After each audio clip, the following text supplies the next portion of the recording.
If you're that teacher that's wondering, how do I get my students to finally finish their work? This is for you.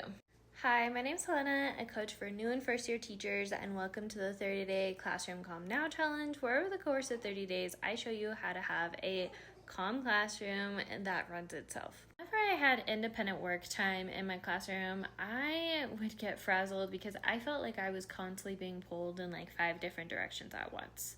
That was until I had these 3 routines that completely was a game changer for my classroom. Number 1 is a work checker. Whenever I have my students independently working on something that isn't a test, I have the work checker go through and make sure that they have their name and everything is done before they turn it in.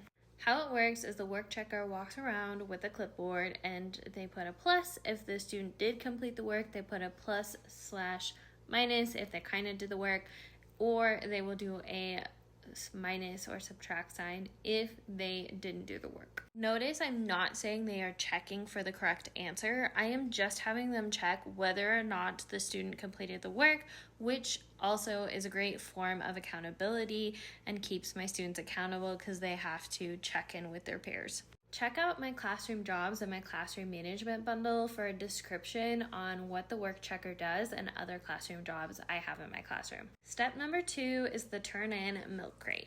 Once students have shown their work to the work checker, they will then go to the milk crate. The milk crate is what I use as the filing system for completed work that's practice work or independent work that isn't a test. So how it works is students will go to the milk crate, they will find their student number or their name, and they will file that paper away. This makes grading practice work really easy for me because I grade it by student and it's filed away neatly for me. And typically this is work that's more participation, not necessarily for a hard grade. When it is something that's like a test, that's what I collect as a whole. Step number 3 is group leaders and a teacher helper. If a student has a question, they are supposed to go to the group leader first and ask them for help.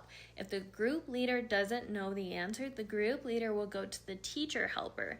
The teacher helper will then answer the question. If the teacher helper does not know the answer to the question, the teacher helper will go and ask me. This is important because then the question is getting filtered through several students before it is sent to me, which helps them problem solve together. What I love about these 3 systems is it's really allowed my students to help run the classroom without me, and I don't have to worry about them because they have it and it's automated. If you love these tips, make sure to comment master for my free classroom management guide. Make sure to follow me for part 21 because tomorrow I'm going to share 5 classroom jobs that you absolutely need in your classroom.